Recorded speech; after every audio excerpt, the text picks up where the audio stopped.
All right, so this is Wednesday, January 26th, I believe, and this is Senate Government Operations. Today we're going to do a couple things. We're going to hear about the governor's executive order. I don't remember the number, but it deals with the Agency of Public Safety. We're also going to hear some reports from the Criminal Justice Council, and that's the first part of our meeting. So I just will mention a couple ground rules that we have. I'm not going to go through the whole litany of them, but I do ask that people not use the chat function. In my mind, the chat function is very akin to, if we're in the room, to people having side conversations. So we don't use the chat function. The only time it's used is if somebody refers to somebody to a study or a report or something and provides Gail with a link, then she will post it on there. And then afterwards, she will post it on our website as one of the documents received. So with that, what I'd like to do is, I guess, we have a number of people with us today. And what I'd like to do is go to Commissioner Sherling. I guess you are first on the list here to present the executive order to us, right? At your discretion, Madam Chair. And I believe before we start, there has been some confusion around it, around the constitutionality of it, and about whether both bodies have to turn it down. But the statute clearly says that if either body does not accept it, then it doesn't go into effect. So that's what we're operating under. Understood. I have no position on the process. I'm here to discuss the merits with you. That is what we mainly are going to do also, and look at what in here is likable and what isn't likable, and where we should go. And I will just say, for people's benefit, that I have introduced at least twice in the past, a similar bill, not the same, not this exact structure, but something similar, to create an agency. And if anybody is out there watching, today we're going to run through it. We're going to have committee questions. We're going to find out what it really is, how it's structured, all of that. But we aren't going to take any testimony on it except questions from the committee. And then we'll set up a day when we can hear from many different people and groups who either support it or oppose it or have questions or whatever. So just so that people know that this is not the only time we'll be dealing with this. So with that, Commissioner, take it away. Thank you. It's good to be with you again. My plan is to do as much depth as you'd like, but for probably 20 minutes or so to begin, walk you through what it is, what it isn't, and some of the history. I think many of the committee members who were here last year will remember our discussion on overall modernization strategy. And actually, let me back up just a second. I just a few minutes ago sent a slide deck and a document that I intended to send yesterday when I sent it to the House, as we testified yesterday, and I neglected to copy Gail, so she has it now. So sorry, it is late, but everything I'm going to say is somewhere embedded in those two documents as well. The slide deck is where I'm going to start, and what that outlines, you saw a version of it last January when we put forth our modernization plans, in part in response to your original version of S-124, Senator White.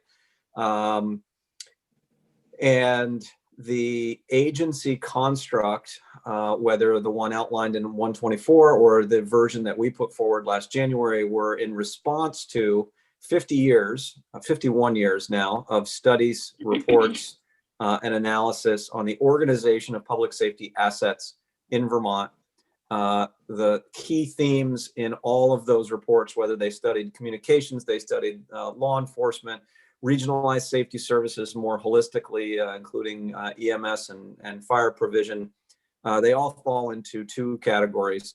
They are either recommending regionalized safety services, which I'm not here to talk about today because those are municipal decisions, or they are talking about the organization of the state's public safety assets, often referring to an agency of public safety, which is what I am here to talk with you about today. So it's been studied about 23 times. Many of those times have been initiated by the legislature. Some have been independent bodies, such as the Grafton Conference. And in a couple of instances, it's been studied by the executive branch as well. In addition to that, there have been a number of bills introduced over the years, most recently the original version of S-124 introduced in the Senate last year. Briefly, our overall modernization strategy, which is embedded in that slide deck that I sent, emphasizes a variety of things, providing increased levels of support to public safety operations statewide, and by extension, better public safety provision to Vermonters from one end of the state to the other, simplifying the organization of assets and service delivery to ensure that our investments are going as far as possible, enhancing and modernizing training as the operating environment, both in fire operations and law enforcement operations, becomes increasingly complex over the years. Developing a modern foundation for criminal justice data collection and data collection more broadly, but with special emphasis on the criminal justice aspect of that to inform our efforts at equity and bias-free operations, but also to inform our overall strategies to determine what's working, what policy alterations and what operational alterations are necessary. And then in the background and bolted to all of this, developing a statewide approach to criminal justice and public health, a construct that looks to get at the root causes of of crime and disorder and tries to improve outcomes by acting as early as possible in various processes to prevent people from having to enter the criminal justice system, to prevent the need for enforcement, arrest, et cetera, to the greatest extent possible. And all of those things form the fabric of the work that we have been working on, partially distracted, of course, by the last 11 months of the COVID pandemic, but certainly an enormous amount of work occurring in the background and together with the legislature over the last year. The agency model is a piece of this larger construct.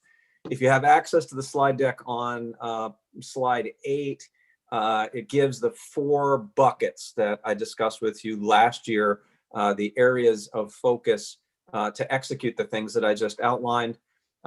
First, modernizing the things that are internal to DPS, our organization, our budgeting, our capital planning, the alignment of our various efforts. Second, to modernize the organization and alignment of state public safety assets. That's where the agency comes in. Third, to modernize the support of public safety operations throughout the state. So how we support, in particular, police and fire operations, but by extension, emergency medical service operations as well. While they fall in the Department of Health, there's a direct intersection, of course, to first response and to the communications assets and public safety answering points and things of that nature. And then finally, that construct of a criminal justice and public health continuum, a unified system that works to get at better outcomes across the board, is the last piece of that puzzle. And there's more detail on all of those, both in this slide deck and in our modernization document that we put forth last January, which you can find at dps.vermont.gov/modernization. I'm going to pivot now and skip through some of this deck. Again, it's presented to give you the context within which this is one piece of the overall modernization strategy. The agency has been proposed in one form or another since roughly the time I learned how to walk.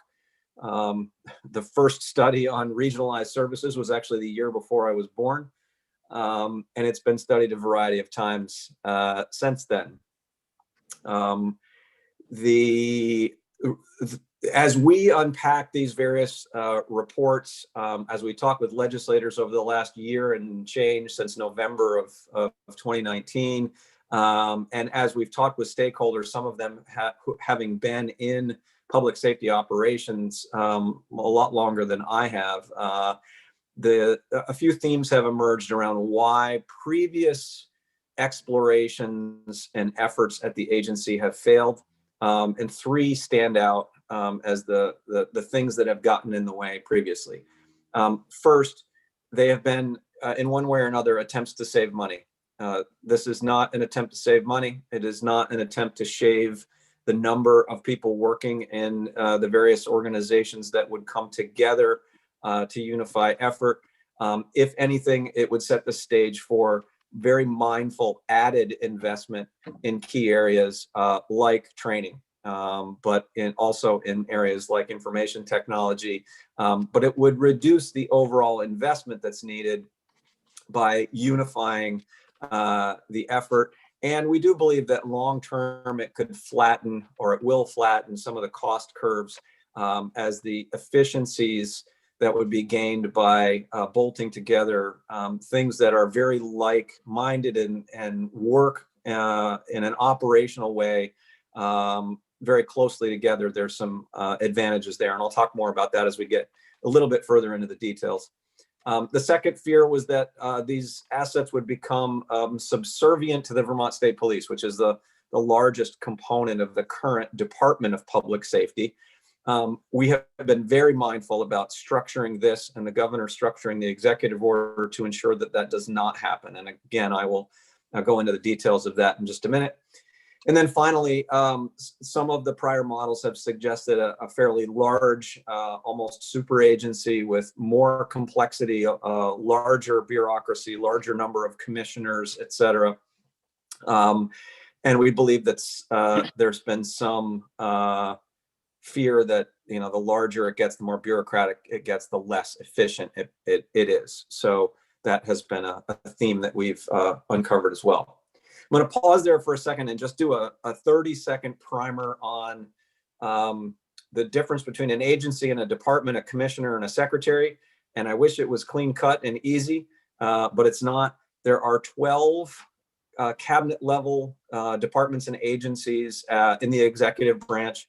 Some of them are agencies and some of them are departments. An agency is led by a secretary, and typically an agency has departments within it that are led by a commissioner, but not always. The Agency of Education, for example, has no sub-departments. A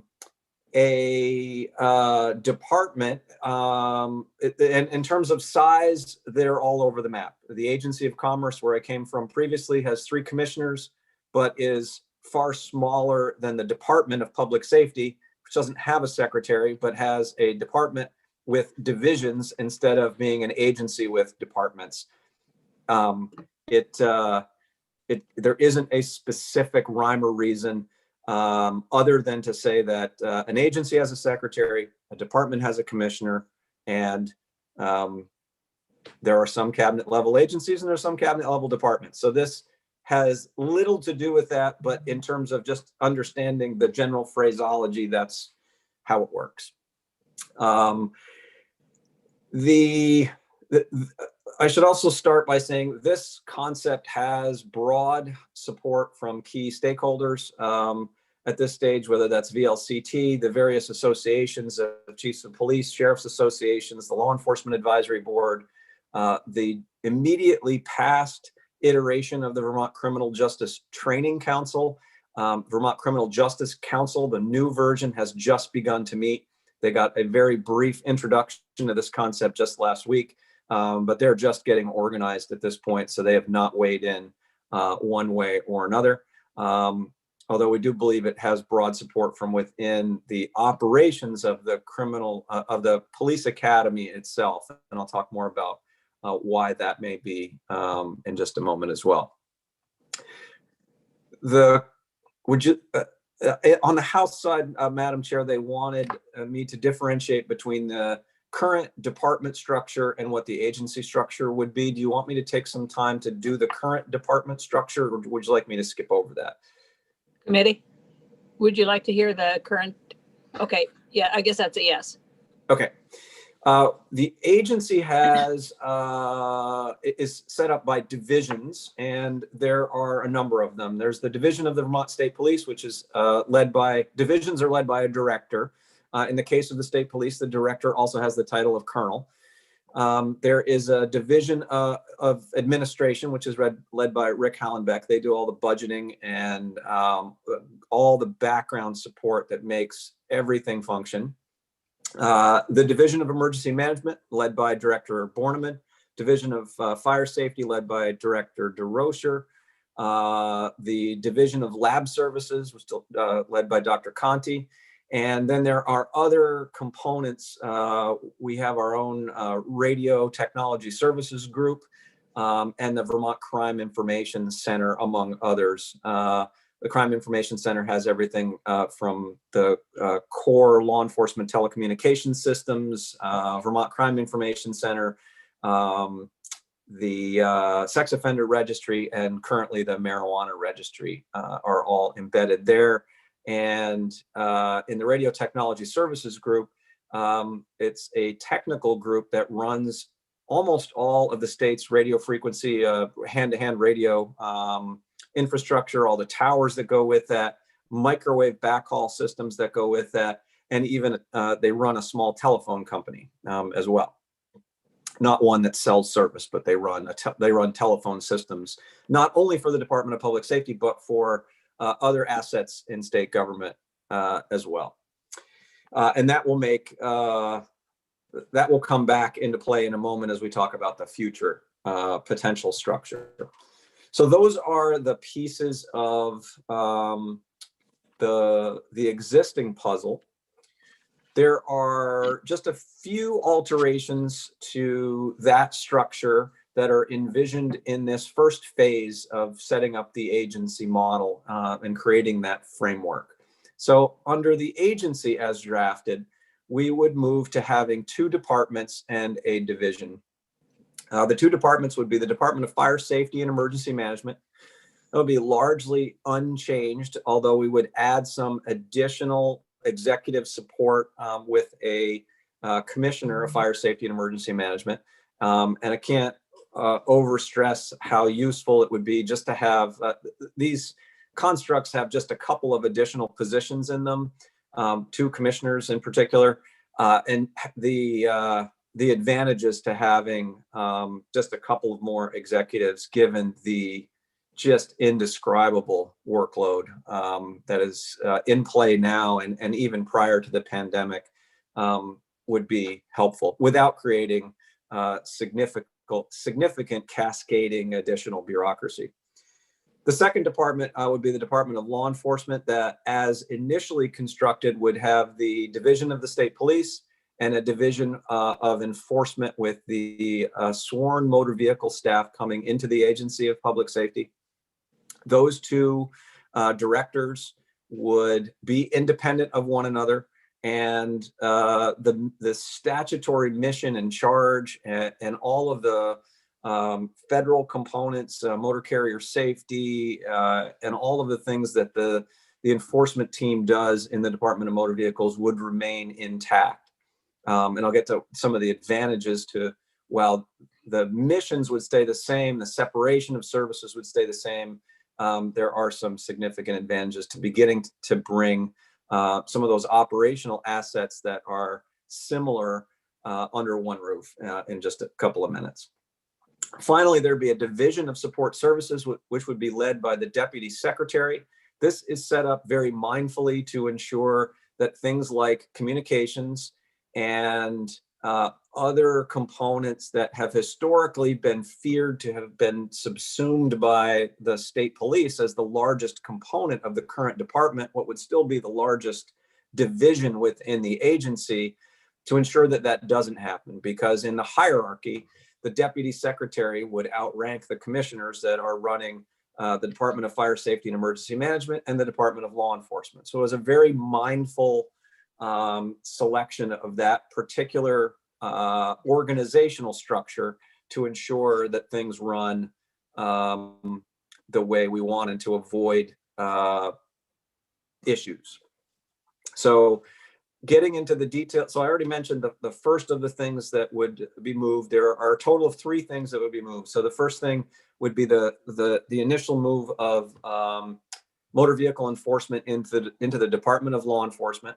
And I'll just note that at the end of the executive order, it outlines the need to, I'll stop short of saying study again, but analyze the efficacy of whether it makes sense to move things like the Warden Service, formerly Fish and Wildlife Enforcement, liquor enforcement, and or whether the legislature sees any benefit in attaching the Capitol Police to an agency. Obviously, that's currently in a separate branch of government, and that those things are set up as analyses for future assessment. In the Division of Support Services under the Deputy Secretary, the administrative division would remain. There's a communications division that there are currently 2 of the 3 components that are already in the Department of Public Safety. So the first is radio technology services that I mentioned. The other is the public safety answering points, the 2 communication centers that the state runs. And they would come together with the E911 operations to form a communications division that we believe would have significant benefits to Vermonters, in that the expertise around operating emergency communications platforms and technology would come together to leverage all of their knowledge and unify their effort to building the best possible communication systems for Vermont. It is not at all to subsume the E911 operations. And it should be noted that the executive order specifically spells out that the E911 board would retain its current statutory charge. And that's exactly what we had spec'd out back in January in our concept that we presented to you. And that is because the representative nature of that board, we believe, continues to be essential, because 911 operations do not just service at the moment the Department of Public Safety, in the future potentially the Agency of Public Safety, but they service all Vermont communities and all Vermont first responders. And again, if you step back to one of our overarching goals to provide better support to public safety operations statewide, this is a way to extend that support even further, and to bolt together the radio technology services group, we think is going to have great benefit as well. So, example, as we look at making investments in the 911 system and the technology that supports the PSAPs and the technology that supports the RF communication, one of the visions is that we're not only looking at all of those things in totality, but we're extending those conversations to our municipalities and saying, listen, we're looking at upgrading this radio system. What do you need in terms of upgrading your communications capability? Do you need a place to put another repeater for your frequencies on a 150-foot tower that we own, or that we're planning to relocate or to build? And having all of those things come together has the potential not only to unify the effort, streamline the strategy, and make incremental savings in state government operations, but it has the potential to have that same incremental savings and impact to statewide municipal costs in emergency operations as well.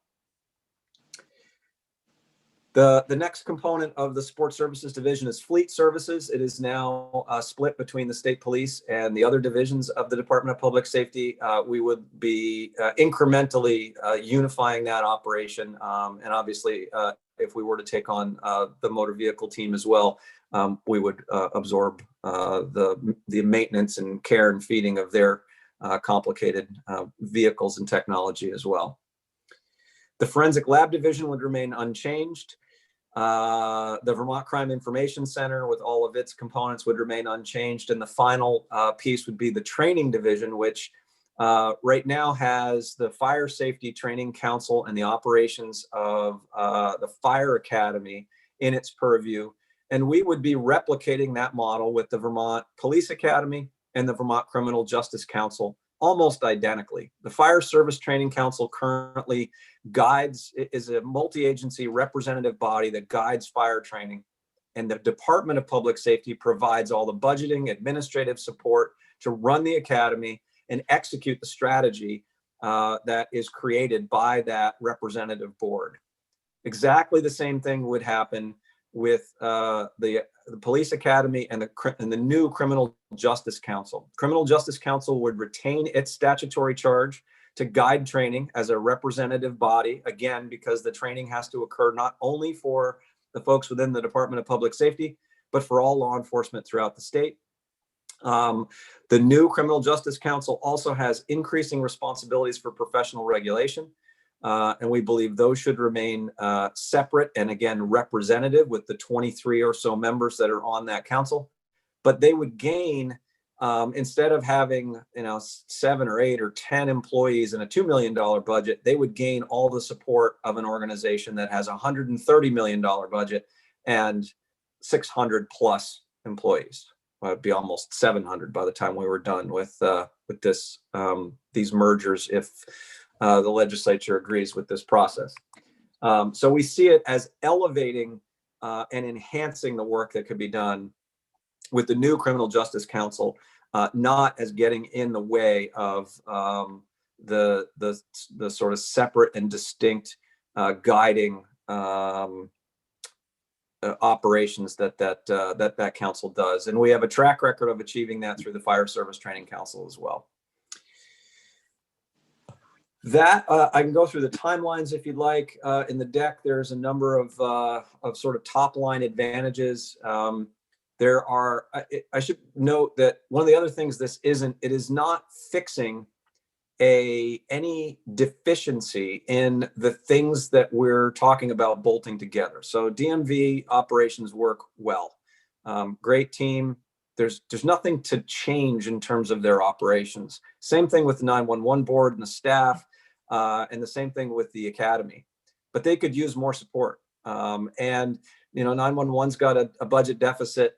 In talking with the interim director at the academy, Bill Sheets, and the new chair, Bill Sorrell, they need more investment. And let's say, for the sake of argument, I'm just going to throw out a number. On their $2 million, let's say they need another $500,000 in investment.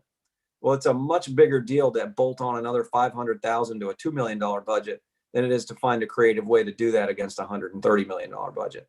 So making those investments and not inadvertently duplicating effort or duplicating investment is a potential advantage. Again, this is not a cost savings operation, but there's incremental costs that could be saved as a result of new investments that are really averted costs, I guess, best described.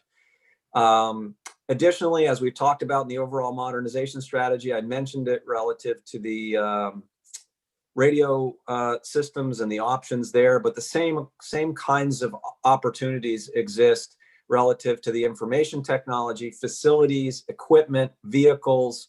We replicate these things over and over again.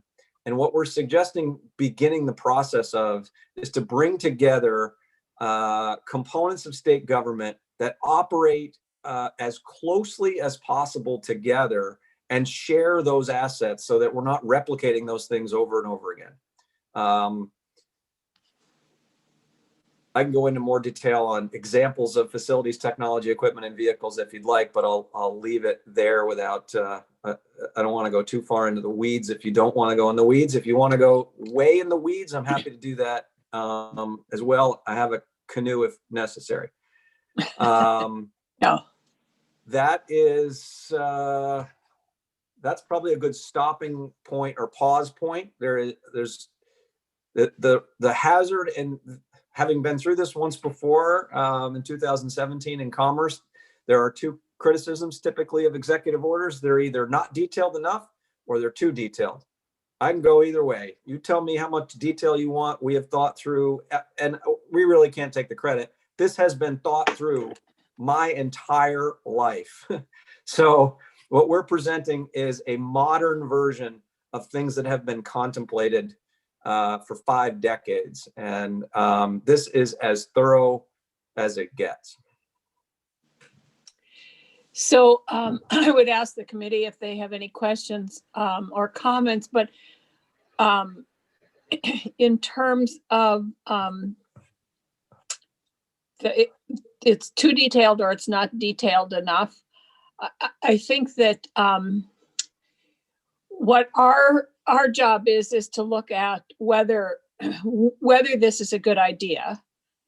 And if it is a good idea, if it isn't a good idea, then what would we propose to make some of these changes without doing it this way?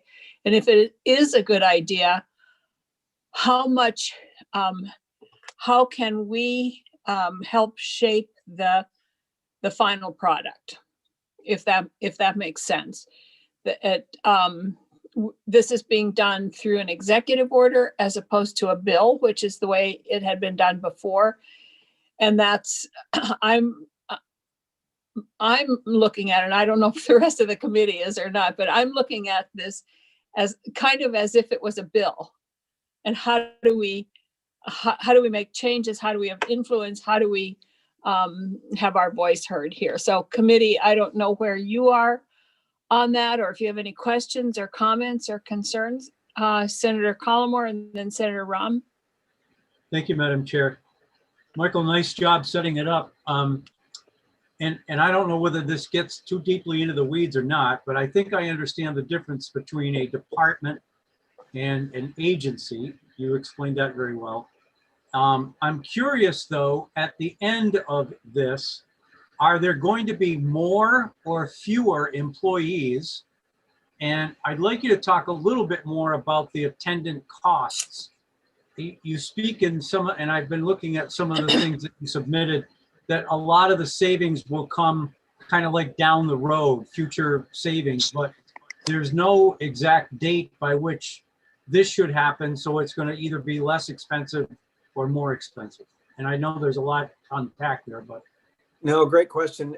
In the near term, it's slightly more expensive. We're talking about adding 3 employees, 2 commissioners and administrative support, 1 administrative support person for those 2 commissioners.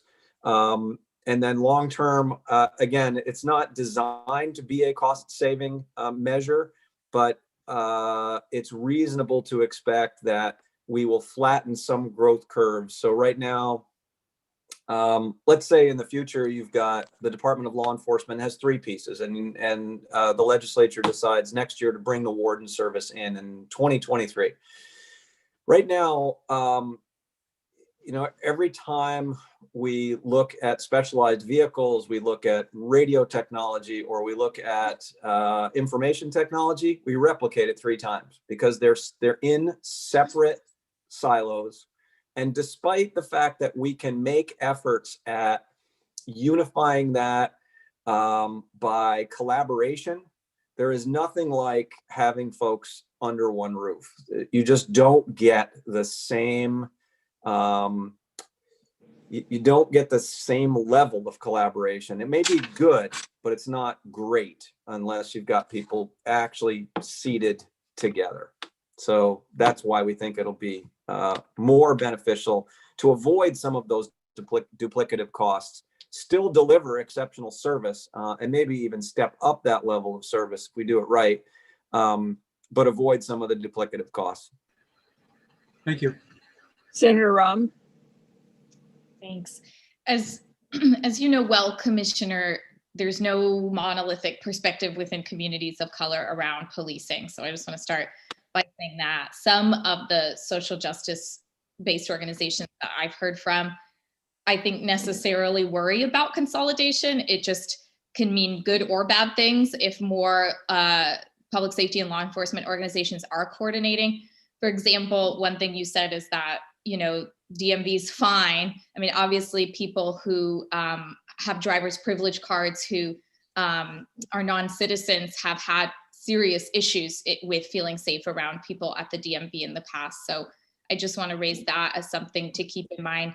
And 2, I know you talked about data and training. I think so many folks in I talked to Richmond yesterday. A lot of smaller municipalities and communities are really looking for support on how to engage in their fair and impartial policing work, how to even transition some of their resources towards broader public safety efforts than hiring more police. So I just wondered if you thought this new consolidated organization could tackle some of those things as well. Those are great questions, Senator, and directly on point. The next level of depth, if you will, that we haven't gotten to yet. So let me start by clarifying the DMV component. The Department of Motor Vehicles would still exist within the Agency of Transportation. All we're talking about moving is the sworn staff that does criminal investigation and highway enforcement. And in particular, one of their areas of focus is truck enforcement. The rest of DMV would still exist under the Commissioner of Motor Vehicles and the Secretary of Transportation.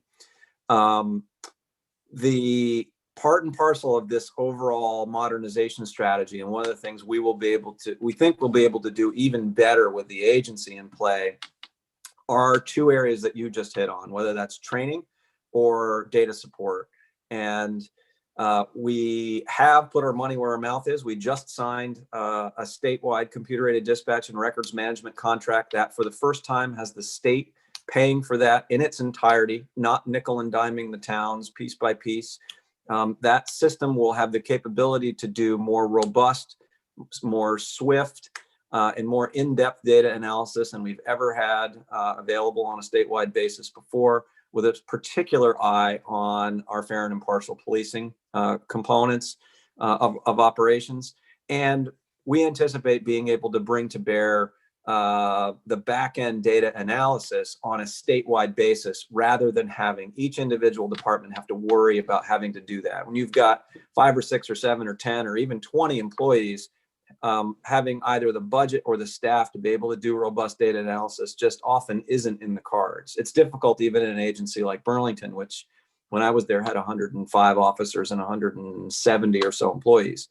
So doing that on a statewide basis makes incredible sense. And that's one of the things we're driving towards here, and one of the things the agency would help with as well. And then relative to training, again, the sort of same answer, different lane. Providing the support to the operations of the academy with a 650, 700 person agency behind it, instead of having only 7 or 8 or 10 very talented employees but limited resources, we believe will have a significant ability to enhance the scope and depth of training available to all agencies statewide, as it has with the fire. Fire service training is a great example of that. The Fire Academy and what Director Lynch does there, with a great team bolstered by specialists from around the state and the fire service, is really an exceptional model. And that's what we're trying to replicate here.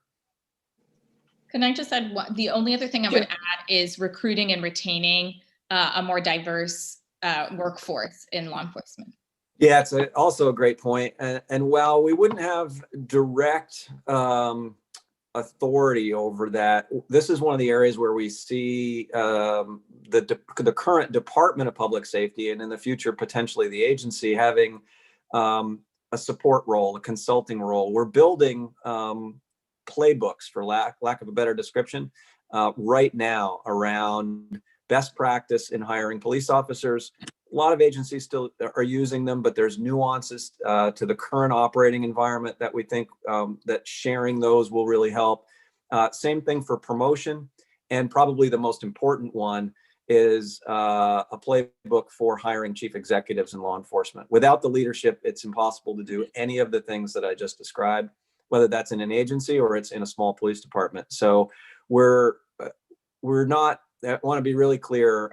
We're working with the Vermont League of Cities and Towns on those, and it is not the state or the department, I guess in particular, trying to do this to our partners, but enable them to operate on the best possible playing field by giving them the playbook to work from, the best practice. Because it's so complicated There's so many things that a law enforcement executive or a fire chief or an EMS chief has to worry about now, that having support to help guide them to best practice without having to replicate over. It is the same duplication of effort kind of conversation.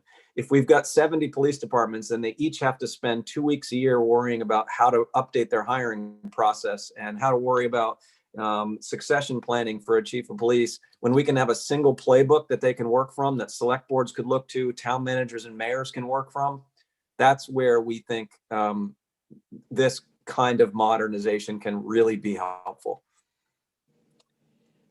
Thanks. I think we'll hear some of that again when we go to the Mr. Sheets and Mr. Sorrell for the reports from the council itself.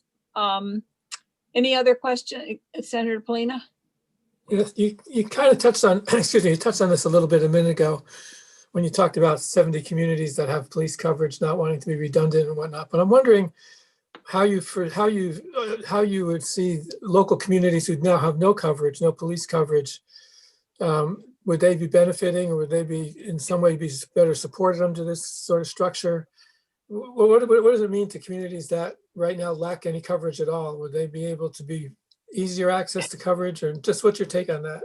Well, all communities have access to coverage. It's just a question of which level. So for Sure. communities that either don't have their own departments or don't contract with another department or don't have an intermunicipal agreement of some sort, the state police is their coverage. So that's 201 towns around Vermont. And the short answer is this will provide a level of incremental better service and better efficiency, in particular around training, around communications, and things of that nature. Will it bolster the number of hours they have a trooper or police officer in their particular town? No, because this is not an effort at growing the size of the pie. It's about organizing the slices of the pie in the most efficient way possible. Think, go ahead, Anthony. Well, I hear you. Just to say, I also had similar questions that Senator Rahm had about data collection, but you've already addressed those. And I think the question about the coverage and how that works is going to be a separate question, whether it remains a department or becomes an agency. I think that's a huge question that we need to answer, that we've been trying to grapple with for the last 4 years, and we will continue that conversation also. Any more questions for the commissioner? Senator Collmore? Thank you, Madam Chair. So, Michael, just to vet this a little bit more, does this not, and maybe it doesn't, but it seems like it could set up a situation where municipal law enforcement departments would be, in a sense, overseen or having to answer to the state police. And you mentioned this as one of the sort of pushbacks on this. I mean, both are full certified Vermont sworn police officers. Does this not set up a situation where the local folks are answering to people that they don't have to answer to right now? Great question. It's very mindfully constructed not to do that in 2 ways. One, the components that do have oversight, if you will, over other agencies, whether it's oversight of training or oversight of professional standards, remain independent. That's the Vermont Criminal Justice Council. The other way that we bifurcate that is to have the assets within the agency that are working for all of those municipalities in the Division of Support Services, while the state police are in a department of law enforcement, and the leader of the Division of Support Services outranks the Commissioner of Law Enforcement. Okay, thank you. Any more questions and we will, I am not exactly sure of the process here. I have to figure this out. I know that we have until April 15th to actually decide whether we're going to accept or reject the the executive order. But in terms of our input, and if we have suggestions for changes or whatever, I'm not sure how that works, if that has to be treated as a bill so that it would have to then go to be passed by us and go to the House. So in terms of just acceptance or rejection, we have until April 15th. What we might put into it to make suggestions or changes or whatever, I'm not sure the process for that. So I will check that out, and then we'll schedule hearings on this according to what I find out. Does that make sense? Yes, Okay. because All I right. also, Madam Chair. Yeah. Because what I've been wondering, we talked about treating it as a bill as opposed to an executive order. It would be different. Would treating this as an executive order, given what you just said, if it was a bill, we made changes, it would go to other committees before it went to the floor for approval or disapproval. I'm just not sure if this, since it's an executive order, is it expected to go to any other committees besides government operations? Well, I don't know what other committee it would go to except for appropriations. Right, well, that's one. So whether it's, my guess is that the appropriation for this was in the governor's budget. So if it's accepted, or even if there are changes, it would end up in appropriation somehow through the governor's budget, Okay, is my thank you. guess. But we will take testimony on it from a wide variety of people, just so that we're clear where we're going here. And in that sense, treat it like a bill, is taking testimony and suggestions for changes. And we'll work with Commissioner Sherling around what those changes might be, if we have any suggestions. Senator Clarkson, did you have a question? I do. Michael, thank you for this. This is thoughtful, and you know, as you know, we've been working on it for a long time. I'm just curious about, and I applaud your notion of developing a statewide approach to the intersection of public safety and public health. And it goes back, I think, to just something as simple as trauma and trauma's impact on our and on everything from education to corrections to public safety.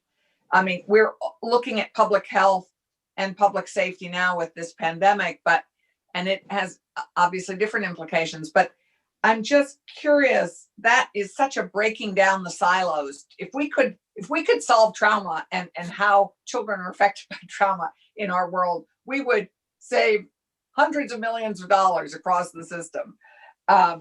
Just suck it right out.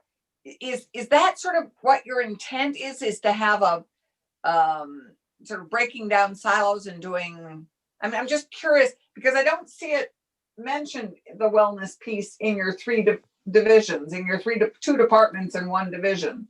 Right. But you mentioned it, and I thought it was so de-siloed of you, and I applauded it. If you look at our overall modernization strategy, Senator, that's and I can send you the version both from last year and one that's slightly tweaked this year. It's got at the very last thing, that fourth box has a construct for the criminal justice and public health unified system, which is it's got another 4 buckets. I don't know why it's 4. I usually like to do things in nice prime numbers, 3 or 5, but for some reason we have 2 4-bucket items. Educate, the premise is that education and prevention. Exactly. Best dollar spent is education and prevention, and you get your most return for that. Then outreach and intervention, then you cross the line to some kind of disorder or crime, alternative sanctions, and then finally traditional courts, corrections, hospitalization at the top end, which is most expensive and least effective. Right. Yep. I applaud that direction, because if we can ever get there, we will have solved some of the base challenges that all these other departments are designed to correct. Yeah, so just a couple parting thoughts, if I may, Madam Chair, Mhm. on this. One of the reasons I think it's been envisioned for my entire life to do the state's organization of public safety assets in this way under an agency is that driving toward a big unified construct like the one we just described, Senator, it's much harder if you're driving 4 or 5 or 6 different buses. It is much easier if everyone is on the same bus.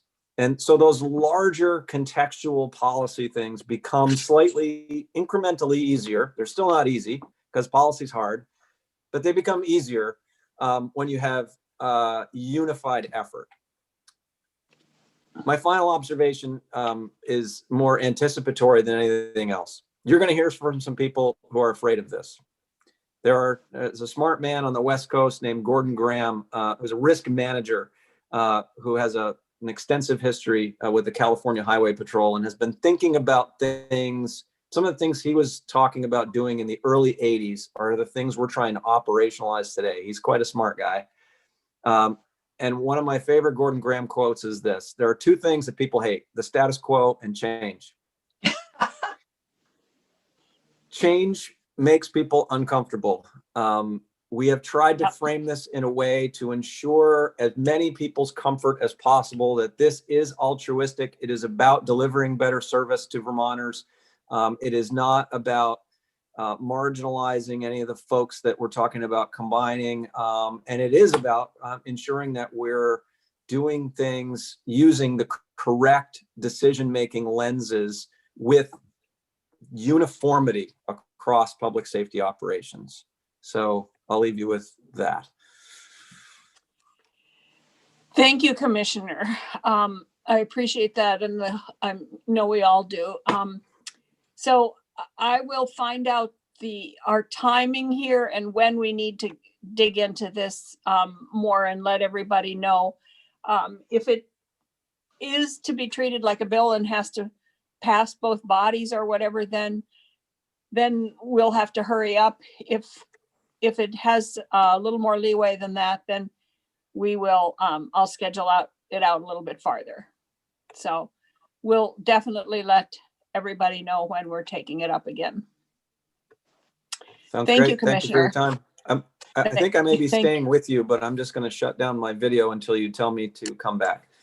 Okay, so yes, because I think that we had, when we passed 124, and Senator Rahm, you weren't with us at the time, but we passed 124, and we created a lot of work for some people. And that work involved a bunch of studies that we asked, or I should say reports.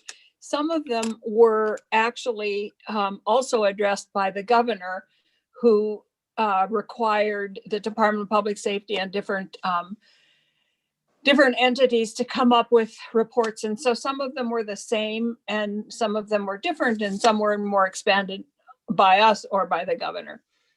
So one of the main groups that was charged with coming up with reporting to us was what was then called the Criminal Justice Training Council and is now called the Criminal Justice Council.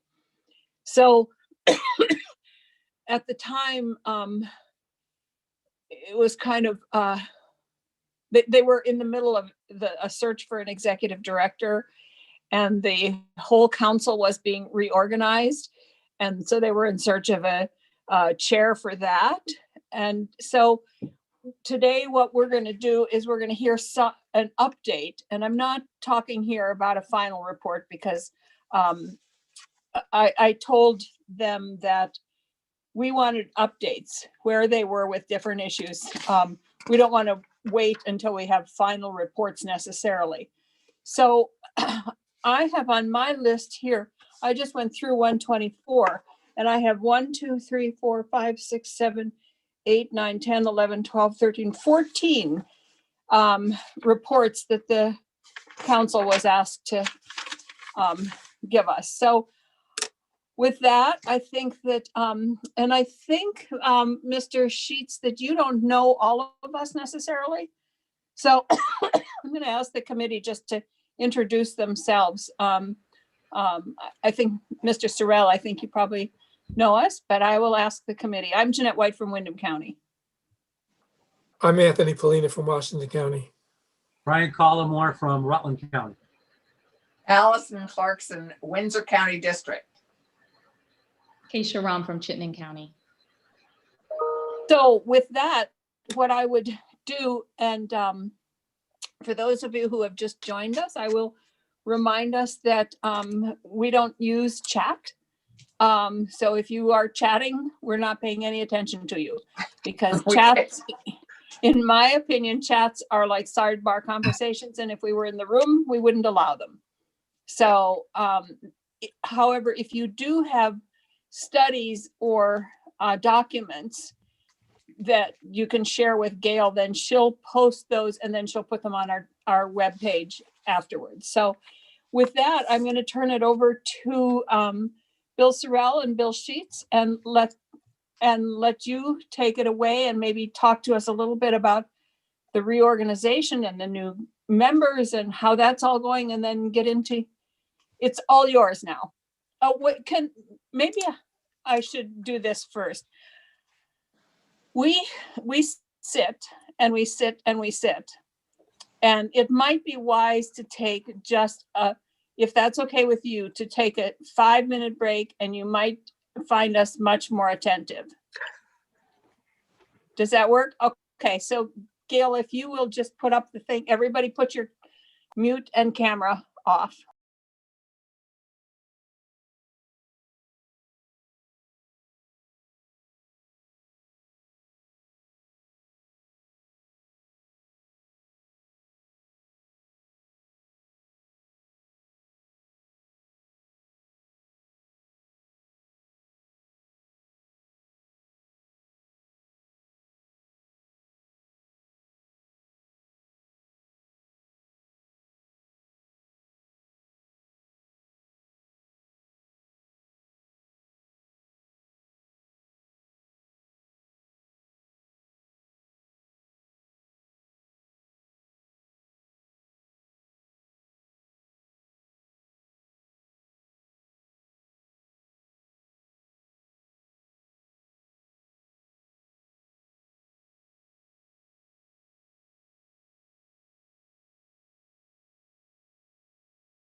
Allison, I see you're back. Is anybody else back?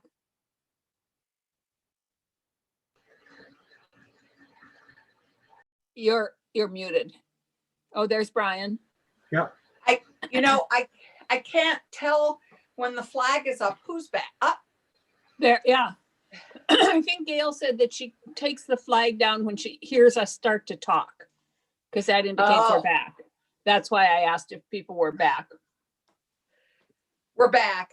30 jumping jacks up and down the stairs. I feels much better. Yes. Well, I found some lights. Oh, good. Yes, you were having difficulty with your lights yesterday.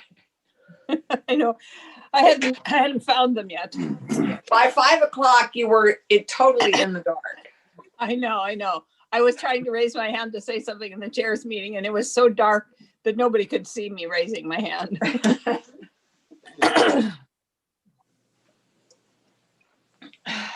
All right, so let's get started then. And the only other word I would say to Bill Sheets and Bill Sorrell is, as we're going through this, and if you have come up with in your studies and your reports, areas where you feel there needs to be legislative action taken in order to move you along or whatever, then you need to let us know that also, so that we can take care of that.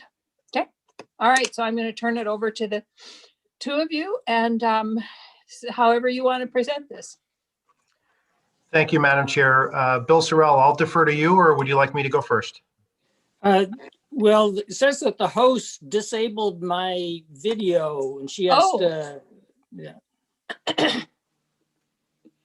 Gail, can we, I think these little people that you see with their little round bodies and round heads are pretty funny. But can we get Bill Sorrell back? Oh, there he Okay. is. Okay. Oh, okay. Well, it's great to be back testifying before the Senate GovOps Committee. I spent 5 years as administration secretary. It was before GovOps allowed, and then quite a bit in just under 20 years as Attorney General. So it's nice to be back here. And I thought what I might do is just tell you a little bit how I came to be chair of the council, and just to remind you that in S-124, you created the Vermont Criminal Justice Council and basically did away with the old Criminal Justice Training Council. And among other things, you significantly expanded the size of the council to increase voices from outside law enforcement. I think the governor has 7 appointees under the bill, but for 4 of the governor's 7 appointees, he's restrained to make the appointments within nominations or recommendations. One from the NAACP chapter in Windham County, another the NAACP chapter in Rutland County, someone with a history of experiencing some mental health challenges, another person who works in the mental health arena. You added the commissioner of mental health.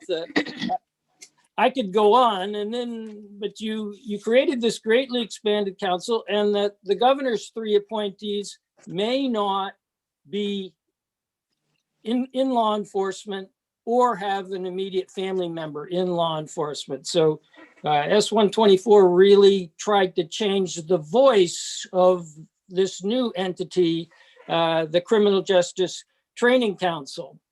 And among other things, what S-124 does is to create a uniform standard of recruitment of basic training for law enforcement applicants and in-service training for law enforcement officers, and to maintain statewide standards of law enforcement officer professional conduct by the council accepting and tracking complaints alleging officer unprofessional conduct, adjudicating charges of unprofessional conduct, and imposing sanctions on the certification of an officer who the council finds has committed unprofessional conduct. And then, as was already said, any number of other issues besides the recruitment and the training, both in the academy and in-service training for active officers, but also to recommend statewide standards. For example, to take a position on whether access to body camera footage used by law enforcement, whether those should be public records, should stuff be excised and such. Another provision that says that if facial recognition becomes a part of law enforcement, the software that this council is to recommend a statewide policy of the do's and don'ts of using facial recognition software. I could go on and on. The bottom line is this newly expanded council, the old duties of the training council are very significantly expanded. And so on a day in late October of last year, I got a phone call from Commissioner Sherling, and then a little later in the day from the governor's legal counsel, Jay Persing Johnson, both saying that they were calling it the governor knew they were calling, and there is this new entity called the Vermont Criminal Justice Training Council, the Vermont Criminal Justice Council. And the governor gets to appoint the chair, and they were calling to ask if I would consider being the chair. And well, I was flattered to be thought of, but I had never heard of S-124 nor the action that the legislature took on this. But, a request from the governor and Jay Johnson and Mike Shirley, and I said, yeah, let me do some due diligence. And I started about 3 weeks of due diligence, including reading and rereading S-124 and writing down like 3 pages of questions for Jay Johnson. Well, what does this mean? And that, and called a number of people in and outside of law enforcement, including the chair, to talk about really what this is all about. And is the legislature, is this serious? And do you really want change? And are you looking to this council to really work hard and to improve things? And I got a lot of advice from the different people I consulted with. A couple said, no way, no how, don't go there. But the majority sentiment was, you go for it. And so I asked to speak with the governor, and the week before Thanksgiving, I had a meetings call with the governor and legal counsel, and I asked the governor some questions about what he was looking to see accomplished and such. And bottom line was, at the end of that call, I said, well, I was flattered to be asked, and I'd be honored to serve if you still want me. And the truth is, since that day, or the Monday, this was a Friday, that following Monday of Thanksgiving week, I started interacting with Bill Sheets on virtually every day, and many days for hours on end. And what I want to talk a little bit about is when I talked to you, Senator White, you said, hey, I know there's some tight timeframes in the bill, but we want to make sure that you're making progress. You don't have to have everything done by such and such a date, but we want to know that this isn't something that just put on a shelf and people are going, we'll get to it when we get to it. So I want to just take a few minutes to talk about progress. And I had, initially under the bill, the committee was to be fully constituted by December 1st. Well, that didn't happen for a lot of reasons, obviously COVID and whatever, but the governor's office didn't receive the recommendations from some of the groups that were to make recommendations by then. And so it was actually the month of December that there was a lot of work done to try to get those recommendations and then get biographical data and information, and then to make a recommendation to the governor's office. And ultimately, the governor appointed Brian Searles, the former police chief in South Burlington, former Secretary of Transportation, respected guy in law enforcement and government circles, and Chris Luris, who was formerly the mayor of Rutland. And so the three of us are the three sort of unfettered appointees by the governor.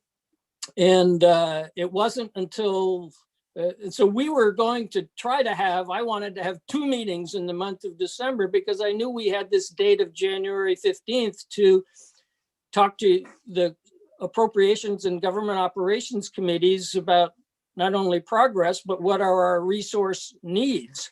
And since we didn't have all of the committee members appointed yet, I didn't want to go ahead and have a meeting of, 19 of the ultimate 23 members of the council, when those who were not going to be participating in the meetings were some of those who you most want to have on the council. So I pushed back and said, okay, we're not going to meet in December.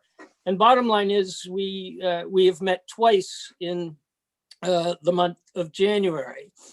And the first meeting, the first week of January, was really for us to all introduce each other and to talk about subcommittees. Because the truth of the matter is 23-member council is a bit unwieldy. And so there were half dozen or so pre-existing subcommittees under the old training council. Those continue, but we've created a handful of new committees, including professional responsibility, that whole issue of tracking complaints and adjudicating complaints and whatever. And Bill Sheets will talk about some of the demands on our on the table for us just in that arena already. And so what we did was we had a description of the duties of the various subcommittees, and because truthfully, the real work of this council is going to be at the subcommittee level, and then bring things to the full council for the full council to adopt or reject or alter. But we had a form where all members of the council could state their top 3 preferences for which subcommittees to be on. And we asked that they get them to us during the first several days after that first meeting. And then we spent a bunch of time internally trying to move people to accommodate their preferences to what they wanted to be on. The chairs of the pre-existing committees stayed in place, like the K-9 committee, the Highway Safety Committee and such. But for the new committees, I appointed chairs of those individual subcommittees. And one of the largest subcommittees is this training oversight committee. And that committee is essentially in charge of training, but it's also front end stuff. Like the council is to approve the exams that would-be recruits to the academy would need to take in order to be deemed qualified to even be trained as a law enforcement officer in Vermont. And what I mentioned about facial, the body camera footage, that kind of stuff. Another one of the provisions is the council's to make a recommendation on whether military equipment may be accepted by law enforcement in the state. Those kinds of duties will be assigned to working groups of the council, and most of them, facial recognition, this and that, will be working groups within the training and oversight committee. And so we had our second meeting last week, I think it was, and we announced the membership of the subcommittees, the new chairs, and then we called on the chairs of all of the subcommittees to have a subcommittee meeting no later than next Friday, the 5th. And ask the subcommittees to discuss who, if they thought it made sense to have a vice chair or co-vice chairs of the subcommittee to take a position on that, with the idea that each subcommittee, and this will happen every month when we have our monthly meeting, the subcommittees will report on what progress they have made on the issues, the charges that are under the jurisdiction of those particular subcommittees. And then we'll have an overall master calendar that has the dates, the optimum dates for getting various things done. So we can all sort of monitor if we're making progress towards those dates that are set out in 124, or otherwise we've been asked to try to meet. So we're we're working, and Bill Sheets and I are trying to attend every single of the at least inaugural subcommittee meetings. So we're on, Microsoft Meetings calls virtually every day for the next few weeks. A couple of other things that we've been doing is there are two positions at the academy under the executive director, one in charge of training, one in charge of administrative services. And the administrative services position was vacant. And this is the leadership team at the academy. So we solicited applications for that. We had online interviews of a handful of candidates, and we chose a person who came highly recommended for that really important position.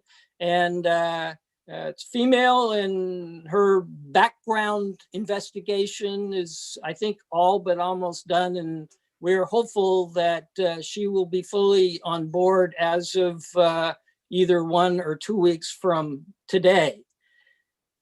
The top position is the executive director. And we are very fortunate that Bill Sheets agreed before my time as chair to act until sometime in March as the interim executive director of the council. And if you don't know Bill Sheets, he's a retired major from Vermont State Police. And, they talk about warriors and guardians and the different approaches to policing and how much the guardian types, the helping law enforcement officers, what they can do when you interact with them on the side of the road, as opposed to somebody who's there and is there to intimidate you. And Bill Sheets is one of these guys who's respected in law enforcement, but he's got great people skills. He works really hard, and we're going to miss him, but we are so fortunate to have him doing what he's doing for us right now. So we advertised for executive director because we need an executive director by sometime in March.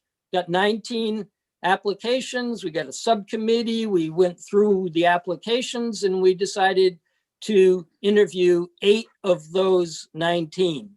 And so we will be having on this coming Monday, 4-hour-long interviews, and Wednesday, 4 more, and each interview will be followed by a half hour of the interview, folks party to the interview, and we've opened it up to the whole council and other stakeholders to observe. Not everybody's going to be asking questions. We're going to have agreed questions, but we're going to have a sort of a postmortem or whatever for each interview, each person interviewed, for a half hour right at the end of their interview. So people to kind of talk about how they responded. And the idea is that we will probably end up with a second round of interviews after these first 8 this week.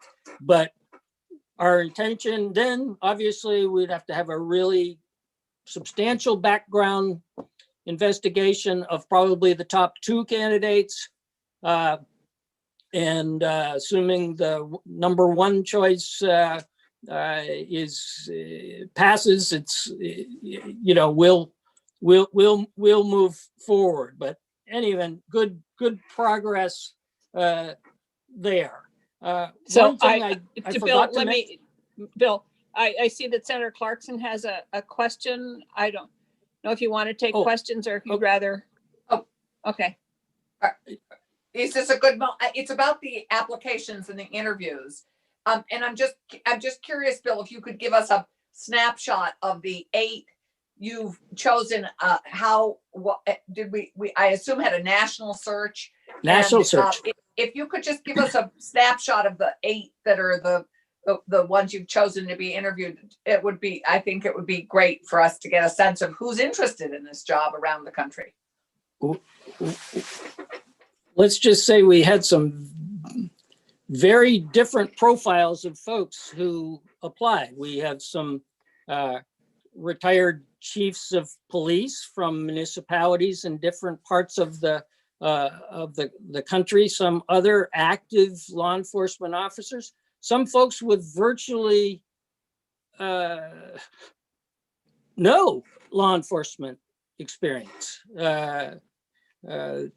There was one candidate who's heavily worked on political campaigns around the country, and you know, and some folks who worked in law enforcement, but like prisoners' advocacy rights issues, background like that. Some folks out of corrections and who in their applications were touting sort of progressive corrections policies. So it's not a, and we, it is not critical to us that there has to be someone who has been in law enforcement all of his or her career to be the executive director. And we feel good about the 8 that we're interviewing. I have no clue who will end out being even the ones who will get the second interview. I mean, it's a process where we got a lot of folks who are going to be listening in, observing, and their voices are going to be heard in the process of how many to ask back for a second interview, and then the ultimate discussions about what names are really our total finalists. So it's going to be a lot of work this next week, but very interesting week and an important week for the council and for training and the operations of law enforcement in this state, because I think what S-124 does, among other things, like its emphasis on, and our emphasis is going to be in training on de-escalation issues. I mean, that's that whole mental health component that you put in S-124. Obviously, racial sensitivity issues, and not just uniform collection and reporting of data, but in the exams that one would need to take to be qualified for the academy, to try to root out the kinds of folks who raise red flags as to whether they might not do us proud in their interactions with Vermonters and those who find themselves in our state. So we'll see, but Senator White asked about, are we making progress? And I think we are definitely making progress. I do want to say before I turn it over to Bill, one of the things I said at the first council meeting was that during that period of time between when I said I would do it and the first council meeting, I did a lot of reading, including looking at the old training council bylaws or rules. And fundamentally, in certain ways, the contents of those rules are just inconsistent with S-124. For example, to be a member, to be the chair of a subcommittee, you have to be in law enforcement. You know, to be a member of this or that committee, you have to be in law enforcement or whatever. And so what I told the full council at the first meeting was, and we gave a briefing document of, I don't know, 100 pages or so to each member of the council before the first meeting, and, you know, told them that just certain pages, like a synopsis of 124, were most important for them to read. But the council rules were in there, and just in the event that anybody read the council rules and felt like they were second or third class citizens because they weren't in law enforcement or whatever, I said that we are going to revise the council rules, but that's not a process that you can do overnight. And I am just telling you, as the chair, I am going to pretend that the provisions in the council rules, except any that give due process rights, for example, to an officer who's charged with misconduct, that I'm going to treat the rules as not effective. And so I just want to let you know that, because I think S-124 is more recent. That's the better statement of what the legislature intends and what this council to be all about. And so one of the working groups is going to be revising the rules, and that's going to take a number of months, but we're treating the rules as not in effect. So just one other thing Commissioner Sherling, I don't know if he's still on, but he mentioned, you know, he was talking about this agency of public safety, and there is a provision for the council in S-124, and it says the council shall consult with the League of Cities, Towns, and other interested stakeholders to determine whether the council should be reestablished within a state agency or other oversight entity. So that, in my reading, is apart from the issue of whether there is an agency of public safety, or the question for the council to take a position, and might be several people feeling different ways, is whether we should be independent or under some agency or other oversight entity in state government.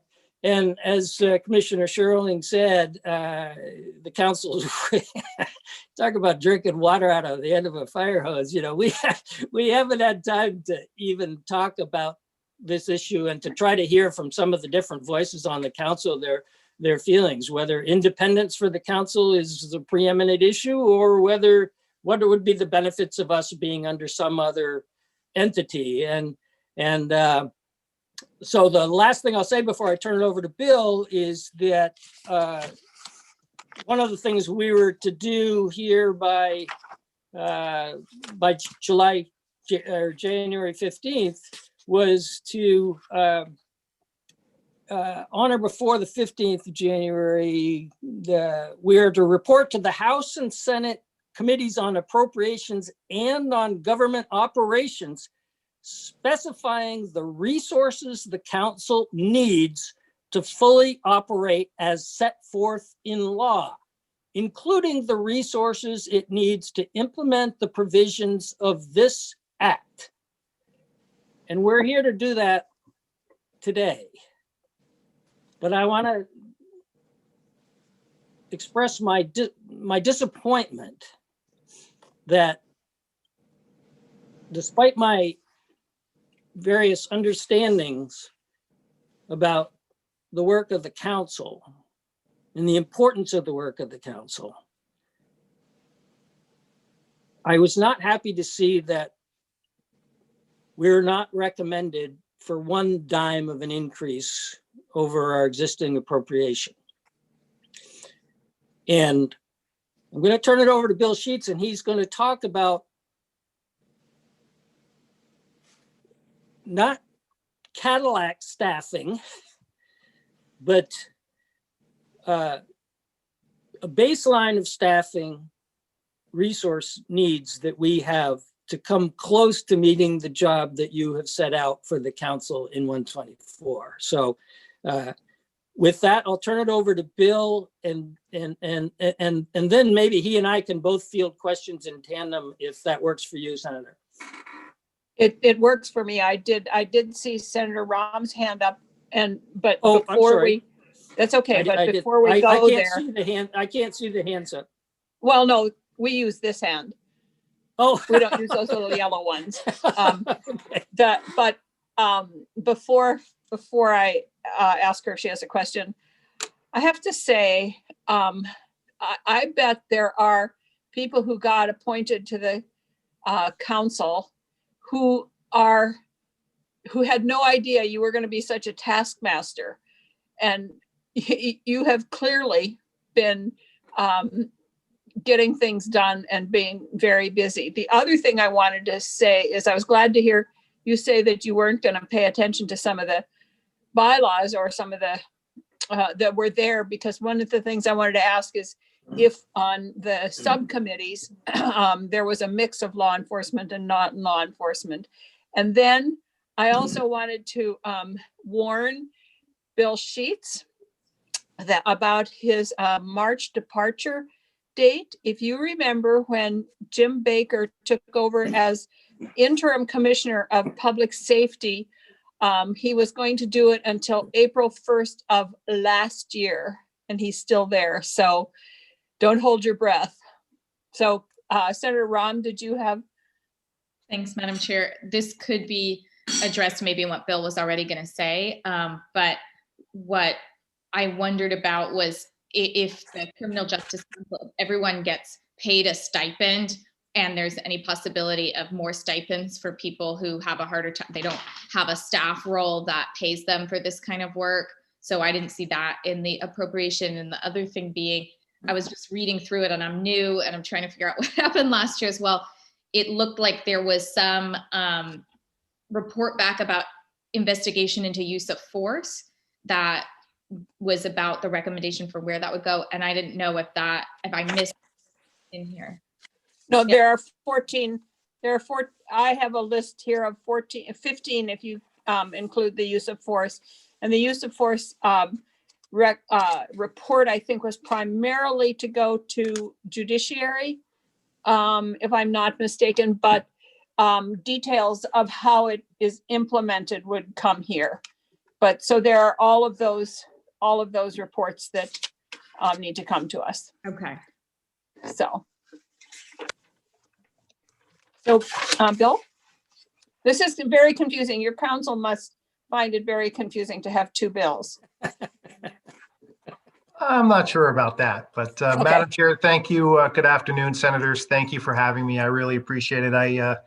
Just a very, very quick background. I did 30 years in the state police, and I actually had the pleasure of testifying multiple times in front of many of you during that time in various committees.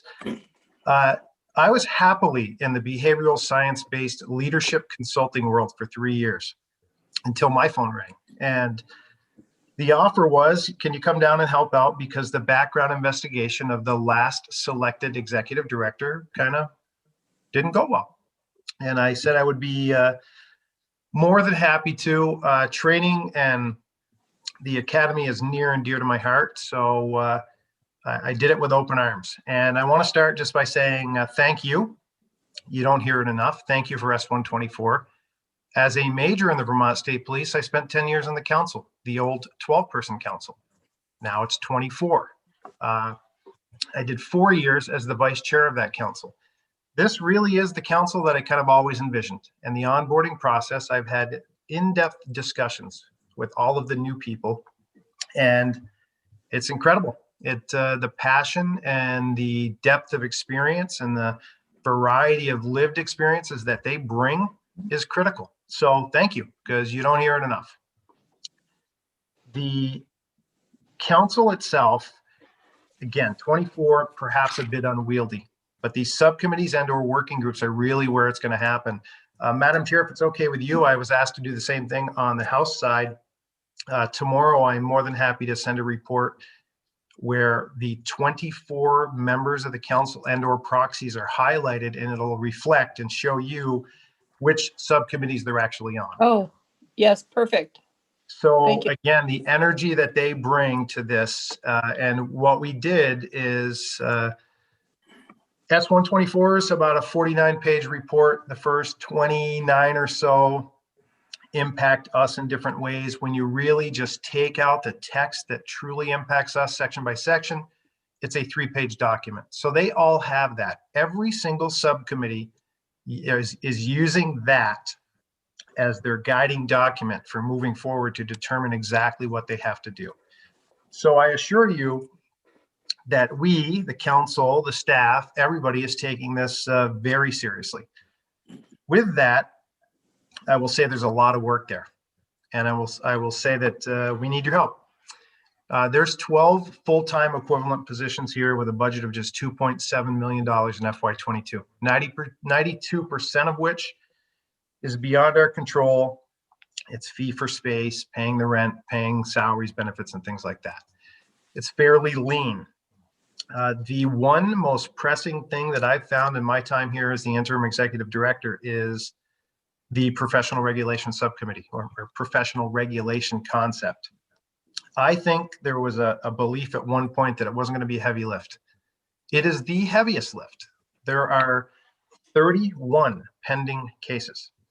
Now, let me preface that by saying in Vermont, we do things extremely well. I've had the pleasure of teaching, again, behavioral science-based leadership throughout the US and Canada. And the fact that we have one entity for training, and we're one of only 4 or 5 states, we do things in Vermont exceptionally well. Can we do better? Of course we can. We'd be silly to say we couldn't. We can and we should do better. This professional regulation doesn't replace internal affairs investigations. That's not the design. It's a review process to hold the profession accountable. So in my humble opinion, you nailed it. You knocked it out of the park. This was long overdue. We need this. But again, I think we need your help in terms of staffing. There's currently no professional regulation investigator capability capacity on board here. It just doesn't exist. There's no staff attorney, and the pace of and the level and depth of these investigations, even if they're reviews, I'll give you an example without stating any names, of course. There was a case, though, that just was referred to us from the Attorney General's office, where they declined to prosecute, but rightfully so, said Criminal Justice Council, please take a look at this to determine if there's any violations that we need to be aware of, and you need to take action.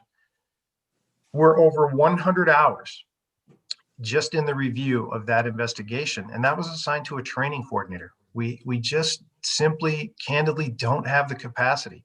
Here's what we have done, and I think it's very meaningful. Under the direction of Bill Sorrell in his role, we have created a professional regulation subcommittee of 5 people. You'll see that when I send the report tomorrow. Those 5 people will assist this position, the executive director's position, and the assigned attorney with a review of all of these cases. So think about the impact before. Really, the way it's laid out now, it comes just to the executive director, and that candidly is too much autonomy. It should be done in a collaborative manner with an oversight body, professional regulation subcommittee. So we're going to start making progress. That committee starts meeting next week. They'll start reviewing cases the week after that. Now, 29, 30, 31, whatever it is right now, sounds like a lot. Remember, 9 of those are what we consider category A. And that means those are those cases where we're awaiting adjudication because those officers were charged in court, either state's attorneys, attorney generals, in state or out of state, et cetera. So those are not anything we really can take action on now. But I assure you, long gone are the days, if there's a case that's referred to us where, say, for example, the officer simply says, I'm going to resign and I'm not going to take up law enforcement. It's too risky. We owe it to the public, we owe it to you to make sure that we are bringing that to the full council. And if decertification is an option, we should act on that. It's just an absolute. So the people that are on that subcommittee, there's only one sworn law enforcement position, and that's the chair. The other 4 are not, and they represent different groups. I got to tell you, it's meaningful from where I sit and where I will happily sit again in the consulting world to know that we're getting this right, that we have a member from the Rutland chapter of the NAACP that's going to see all of these cases in review. It's impactful, it's meaningful. So there's a lot of areas I want to talk about with S124. I'm very mindful of your time. I will say that we look at this as an opportunity. When I say we, I truly mean the crew here. Cindy Taylor Patch is actually on the call. She's the director of training. She runs this place, folks. She's the one that makes this place go every single day, and they do it well. I had a healthy respect for what was done here. Now that I'm sitting here, I have such tremendous respect. We've operated in a COVID environment successfully, even though 18 recruits in the last class came down with COVID and we had to shut down for a while. We're back up and running. So there's many things going on. And I think just if we can do a real, truly mindful review and implementation of the many things that are in S124, we're going to have an impact. We're going to have an impact because of you. So again, thank you. But I do say that the struggle for me, where I sit before I walk out at the end of March, hopefully, Madam Chair, is we now are coming under the Agency of Public Safety. My personal view is it's overdue. I just think about it from where I sit in a leadership position. Autonomy is great until it goes wrong. And this position has a great deal of autonomy. And it should report to somebody in an agency construct. I think that's very valuable. If you're not held accountable, bad things can happen. That's the bottom line. The agency, though, the struggle that I'm having right now is I don't know that we're going to have much progress in these needed positions, and they're needed, and they're needed right now. And I think, I'm not sure if Commissioner Shirling's back on, but I think if we asked him, hey, Commissioner Shirling, under the current construct, do you have an available investigator and attorney that you can loan us over here? The answer is likely going to be no. There's not so I hope that we don't have to wait until FY23 because we need that now. The process deserves that now. So I think I probably rambled on long enough. I do want to go on the record, by the way. Ready for this? I heard Bill Sorrell in an open meeting call me his best friend. That means I've done my job every single day we've been in communications. So I've heard that. I just wanted to get it on Senate testimony that he said that at some point. So I have a couple things and then I'll call on the committee members, but thank you for thanking us for 124.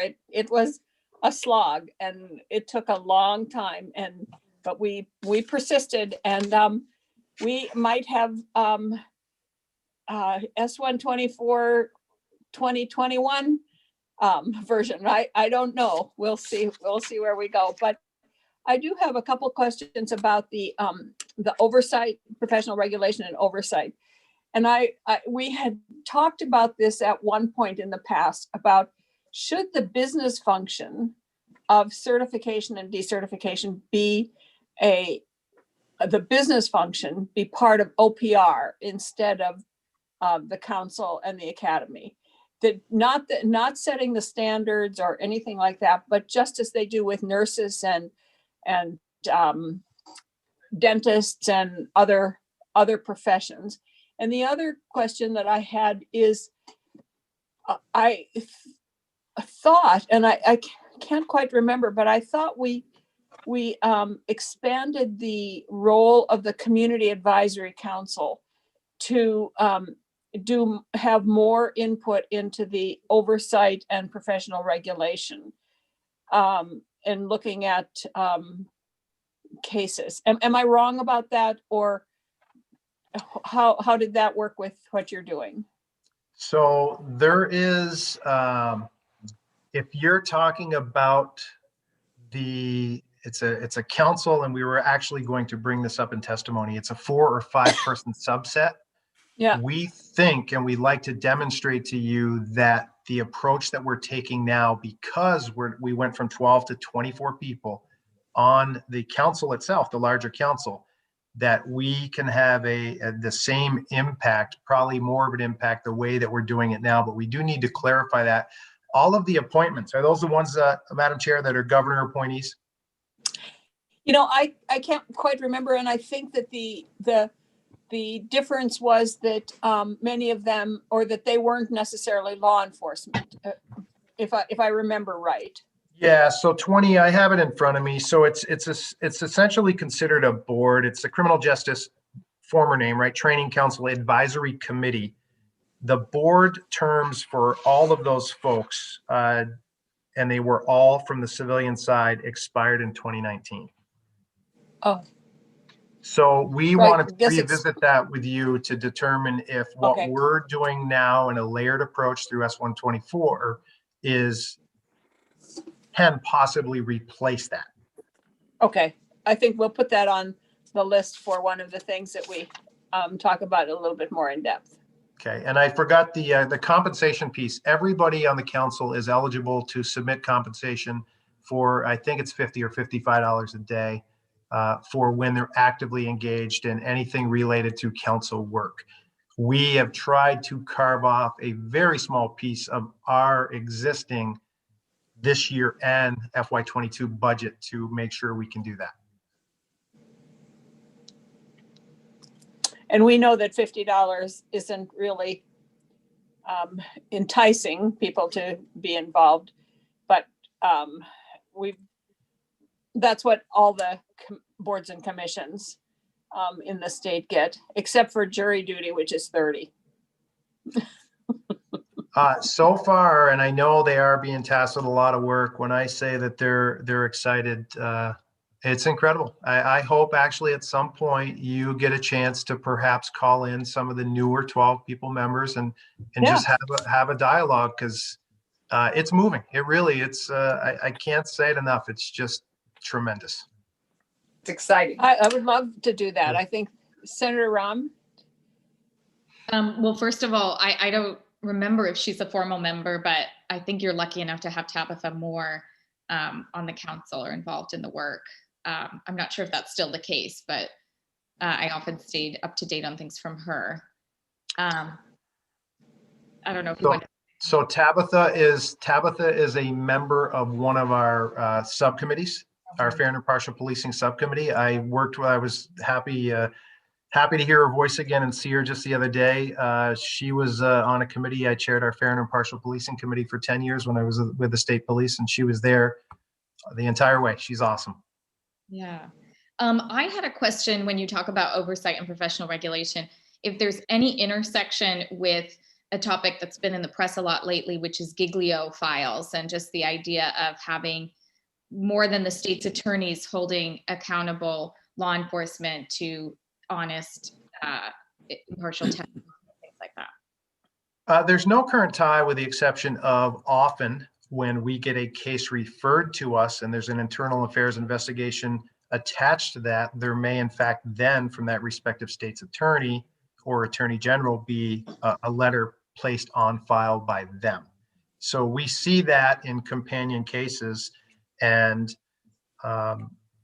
we have no direct oversight of those actions taken by the state's attorneys. I know there's some discussion ongoing. I've heard in other committee testimony that they're trying to do something separately on their side to perhaps maybe be a little more in unison collectively within the various counties, but that's the depth of my knowledge there. And I do see that David Scher is with us. So at some point, we'll hear from him and maybe from Pepper about how different counties look at that. And Madam Chair, I owe you an answer because you did start to speak about Office of Professional Regulation. Yeah, It's so when I first came in, I really was of the mindset of, I'm not sure who needs to do it as long as they get it right. And I think, and I wasn't here, but I'm of the understanding that last year on both sides in the House and Senate, there was testimony given that, perhaps it should go there, but they would need to be reasonably staffed with additional attorneys and or investigators. That staffing didn't happen. It didn't go to them. It stayed with us. Honestly, if we do this correctly, and I think the construct that we have right now is correct, I think, right, we certify, I think we should decertify. I think it's our responsibility. I just want to make sure that we have the resources to be successful. yeah. I think that the way they operate when they do is they give the license. The profession sets the standards and the requirements. OPR does the business function of issuing the license and then deissuing the license if they need to. And the way they are funded is it's all through the fees of the licensees. So, and I know that when we had this conversation before, there was a lot of pushback from people who didn't think that law enforcement officers should pay for a license fee. So this conversation kind of creeps up all the time because our committee also does OPR and the professions. So it's there. I think that probably right now with everything that is happening, it probably isn't a wise move right now, but at some point it might be, and then moving resources if need be. But what do you think, committee? Everybody's chiming in, so. Okay, Senator Clarkson. I think it's lower on my list right now, but I think it's something for us to look at further. I mean, I think that it would be great for Bill and Lauren actually to meet and chat about it and see what it might look like. I mean, just so that you at least understand what it might look like at OPR. Yeah. I would think that would be a productive, and I think it's something for us to consider, but maybe not right now while you have all the other stuff that's on your very full platter. And may I just say, as to the payment and compensation of boards and commission members, I put a bill in a couple of years ago trying to increase it to $100 a day, which was, we considered it, but the number of people that are on our boards and commissions is substantial. Now, Brian and Jeanette are doing their best to streamline that work and those unnecessary ones. But it's how many Jeanette and Brian would you say do we have currently serving as board members and commission and all over the state? Oh, Brian, what would you say, about 3,000 maybe people? Yeah, how many people? Yeah. Yeah, oh yeah, there's easily that. Yeah. So, I mean, when we talk about taking it up for what, I mean, there has to be sort of equity in it. And that's a lot of people that's a big budget impact. So it got shelved, but it may rear its head again. I introduced a bill a couple of years ago to increase the jury duty to $50. And Eric Fitzpatrick did a study to see if we had just increased it by the cost of living every year, it would have been $51.73. So we were pretty close, but even that had such an impact on the judiciary budget that they said no. So. Yeah. Okay. Any other questions or comments, committee? Bill, did you have? Yeah, just we're going to send you the budget document, and if we have it, Bill. okay, then if you get through that, if you think that we're not gilding the lily, that what we say we need to do the job, if you're of the view that that job is that important, we will present before the appropriate committees, but if you talk to your colleagues on the appropriations committee as whether you think what we're asking for is a priority, that would be much appreciated and helpful to us. Mhm. Senator Clarkson. Perhaps we should have an opportunity to have that as an additional conversation, have us look at it. And it sounds like you're suggesting we need at least 2 more people. The investigator and the lawyer? No, the investigator and the lawyer? Yeah. Mhm. So what I would suggest is that, I don't know if everybody had a chance to read the report that was submitted, but there is the report, and it goes through all of the things that were assigned in 124 to the council. And so what I'd like us to do, I guess, in a, well, this wouldn't be happening in budget adjustment anyway. No. They wouldn't do it there. But so what I'd like us to do, I guess, is to look at these, and then in a while have another update on where some of these are. Some of these reports, like I read the report, but I must admit that I don't remember all of it. And, you know, like where we are with level 2 to level 3 and where we are with all of those different issues, and then have the budget discussion at the same time. Does that make sense? Yeah, that we have the budget proposal on our website for today under Bill's name, and the report is in our reports. Is that right, Gail? Is the VCJC report under reports? It's under today's documents. I don't see it under today's document. I just see it just comes up as a budget proposal. If you look under today's documents, there was from Bill Sheets, there was a report on today's document. And Yeah, that's it. It's the budget proposal. I'm looking at it. It's the full report. It isn't just the budget proposal. Okay, good. That's great. Great. Thanks. So that's what I thought. It was just a budget. Okay. no, it's so yeah, so if we can and then look at more of these specific issues, and I'll talk with the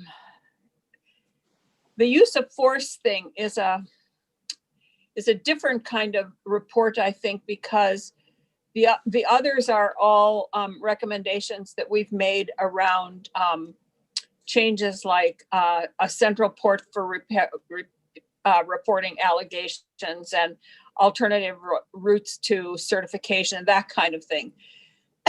They're more, the use of force is responding to a bill that we passed last year.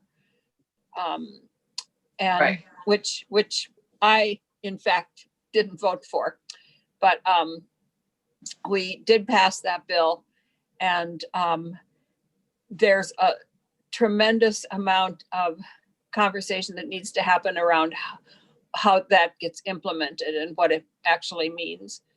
So I think that'll be divided up somehow between here and judiciary. It went to judiciary, but really is a law enforcement issue. So we'll work that out. So anything more, committee, that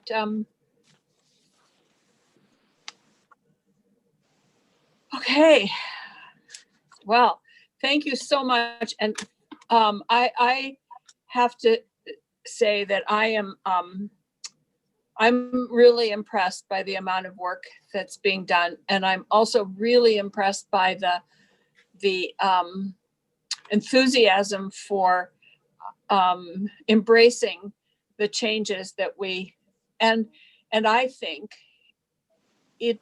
it wasn't a hard sell, because I firmly believe that law enforcement leaders in this state have been moving in this direction for a long time. So it wasn't as if we were doing something that was opposed and controversial. The details might have been, but not. So I just want to thank you all for working so hard on this, and to the leaders in law enforcement who have been moving in this direction for a while, and working to try to get it right. So, And Allison?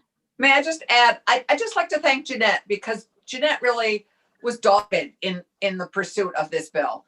And really this S-124 wouldn't have happened without you and your belief in it. No, truly. And it is quite exciting to see all that work over 2 years be fleshed out with such enthusiasm, as Jeanette said. But really, we owe Jeanette. Jeanette was really the energy force behind this bill. She brought a lot of us along, and I think we did good work. And it's exciting to see it materialize. But thank you, Jeanette. Thank you. But the past committees, and maybe this one, I must admit, have sometimes gone kicking and screaming down this path. And the only way we promised them lunch when we went out to our 8 sites around the state and listened to people and stuff like that. So, but it was a really group effort with the committees, the committee members. So, okay. So thank you. Thank you. Thank you. And we'll see you again. We'll schedule you again. And I think that's a great idea to have some of the new council members come in and just talk to us about their experiences and stuff. So thank you. That's a great suggestion. Okay, committee. Tomorrow we are going to look at all things elections. So you have your lists. We do. It's a long one. It is a very long list, and I think that what we'll do by Thank you. Bye-bye. you're welcome. Thank you. I think the way we'll do this is to have those have those groups who want to give us their ideas, like the Secretary of State and VPIRG and I don't remember what it's called, Vote at Home if we get a chance, and have them present what their very briefly to us about what their issues are and what they'd like to see us do. Then I think what I'd like to do is at some point then look at the issues that don't, if we have issues that we all agree are something that we can't address this year because they're either too complicated, too long-term. The 16-year-old vote strikes me as one of those. It would take a constitutional amendment, so there's no way we can do that. So if we can just have maybe in our minds a list of the things that we individually think aren't going to happen this year, we can start crossing those off and then take intensive testimony on the issues that seem reasonable for us to be pursuing. Does that make sense? Yes. Yep. So And your final list is embedded in the email you sent us, right? It's not a separate attachment. no, it is the email. Yeah. Right. Okay. Yeah. I guess, and I did ask Gail to post it. So I think maybe it got posted. Is that right, Gail? It is posted, but it will not show up until tomorrow morning. So I will send a list to everybody who's on the docket for tomorrow and Okay. to all the committee members. No, that's great. Why? So the documents don't show up until the day Okay, so that's good to know, because if there's something that we want people to be able to respond to, we should send it out to them separately. Exactly. Okay, yeah, I didn't know that. Okay, so I see we still have Mike Sherling and Chief Pete, and I don't know that we have ever met you, Chief Pete. Have you ever been in our committee before? Hello and good afternoon, everyone. I've been in one of the legislative committees last year, but this one I'm not. I don't believe so. But being here and listening, it's been a great opportunity, and I've had the chance to meet with several of you all virtually, and just thank you again for the invitation and for the opportunity to be here. And, Well, and you're our new chief in Montpelier, right? Yes, ma'am. Ah, exciting. Good work. And the way we tend to do this is Gail has kind of what we call the usual suspects. And when an issue comes up, she sends just kind of this notice to them. So you'll be on our list for the usual suspects for law enforcement issues. And if there are other issues, also you can let us know. I'm honored and humbled by that, and I hope to be a very diligent resource for everyone. Well, thank you. And thank you for your work around the inaugural events and all that continues. So thank you. Thank you for that. Thank you, ma'am. And if I may, you have a very good coming in and only being here for a while. I mean, like was previously mentioned, everyone has work to do to get better. But from where I sit and from what I've seen, you have a law enforcement community who wants to move towards progressive 24th century policing, and it's an honor and it's a privilege to be here serving with them. Great. Thank you. I think that is true. Unfortunately, it's a few bad apples that get all the publicity and the ire of us out in the community. So we have to watch that.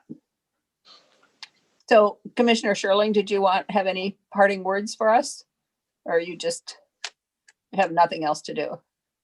I wish that were the case, Senator. For some reason, I had on the calendar discussion of an update from Sheriff Bonyak and I on body-worn cameras, but that may be jumbled in the calendar.